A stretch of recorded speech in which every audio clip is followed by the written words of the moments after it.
रात गवाई सोए करियो, दिवस गवाया खाए। हीरा जन्म अनमोल था, ये कौड़ी बदले जाए। कबीर ये सुपने रैन के, उगड़ आए नैने। जीव पड़ा बहु लूट में, जागे तो लेन न देने। परमात्मा कहते हैं कबीर ये सुपने रैन के, ये रात जैसा सुपना है आपको।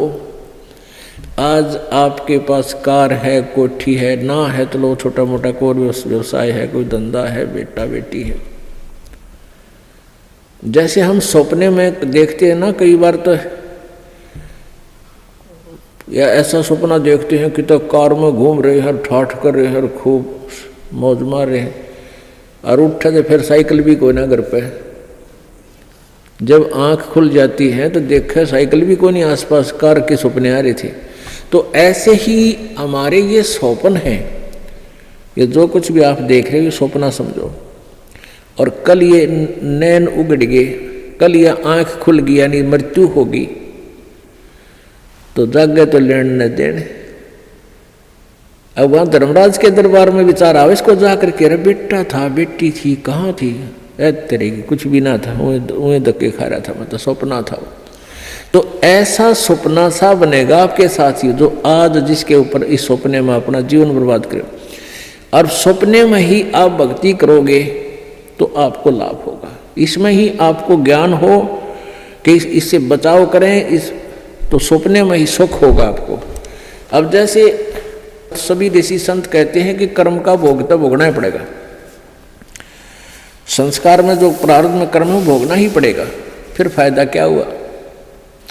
फिर भक्ति का यूज क्या? जैसे आप सपने में दुखी हो रहे हो, आपके पीछे कोई पागल कुत्ता भाग रहा है और आप खूब स्पीड खींच रहे हो, दुखी हो रहे हो, तो कोई आके उस कुत्ते का लठ मारे, रोक कर उसने लठाड़ा आ जाए, उसने एक तरफ भगा दे, तो सपने में सुख होया, उसने चैन सांस लिया, सुख का को हो, बच गया भाई।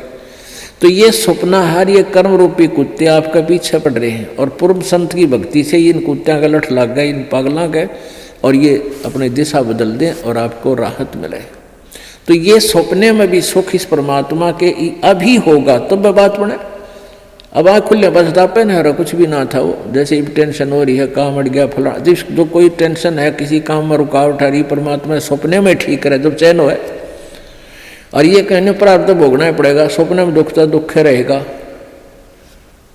तो वो थ्योरी ठीक है नहीं है, उनकी मन गणत है, उनको अध्यात्म ज्ञान नहीं है। आजकल के 5 दिन ये जंगल होगा बासे, ऊपर ऊपर हल फिरा ये ढोर चरेंगे घासे। आजकल या 5 दिन अर्थात एक ना एक वो दिन आएगा, आप जी का जंगल में वास होगा, आप जी का शरीर छूटेगा और आप जी को शमशान घाट पर शरीर का अंतिम संस्कार हो जाएगा। और फिर इस तुम्हारी जो है ना मिट्टी के ऊपर ढोर फिरा करेंगे, डांगर हंडेंगे, घूमया करेंगे। 8 जने जो लाकड़ी और केस जले जो घासे, सब जग जलता देख कर ये कबीर भया उदास। मरोगे मर जाओगे कोई न लेगा नाम, उजड़ जा बसाओगे छाड़ बसती गांव में।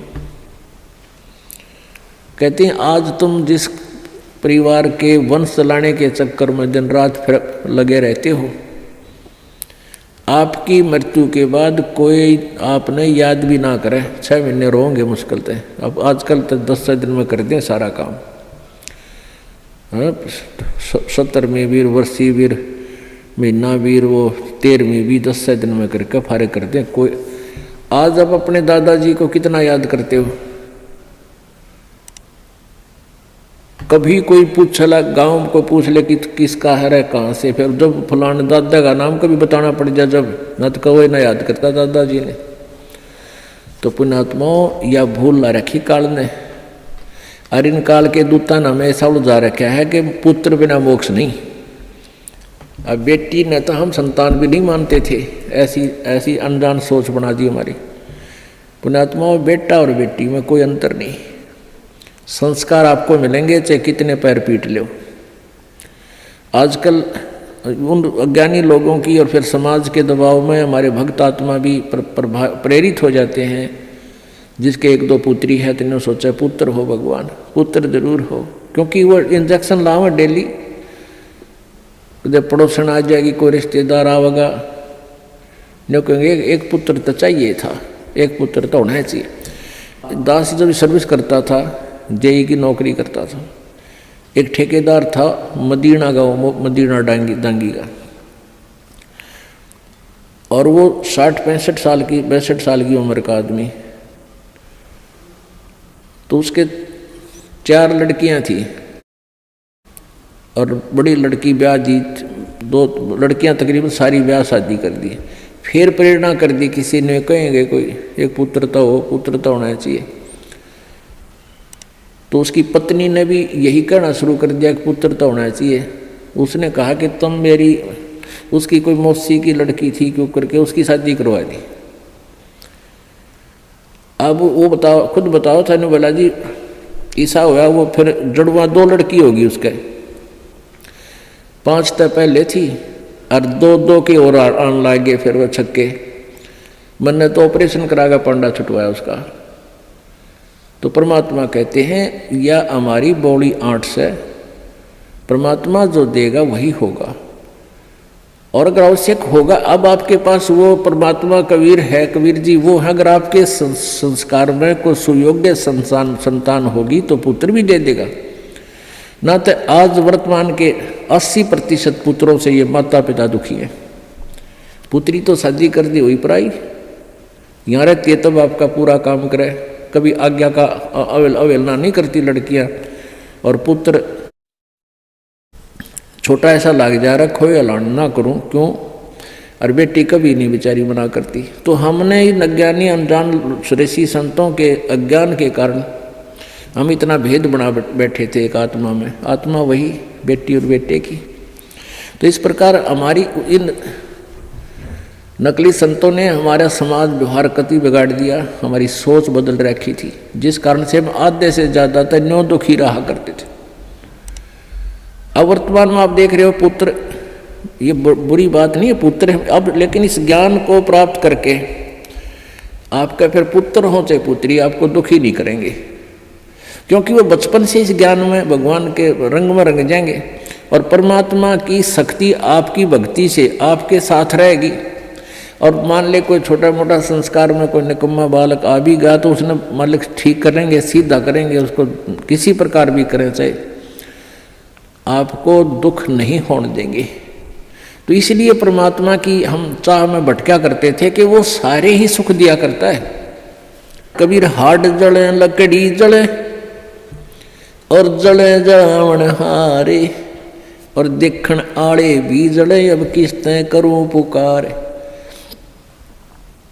अब परमात्मा कबीर जी कहते हैं कि जो किसी की मृत्यु होगी वो तो जले, और जो उसको जलाने जाएंगे एक दिन वह भी जलेंगे, और जो देख रहे हैं खड़े होकर के फलाना मर गया देखो उसकी चिता जले है, और वह भी जलेंगे एक दिन, उनको भी वहीं जाना है। पर ये वो बुद्धि इतनी काम ना करती, इतना दबाव है हमारे ऊपर, प्रेशर है, नशा है, हमने डर ना लगता कि हम भी वहीं जाना है, हमने भी एक दिन वहीं जाना है। वो दिन याद कौन रखते हम, और वो अब याद रहेगा।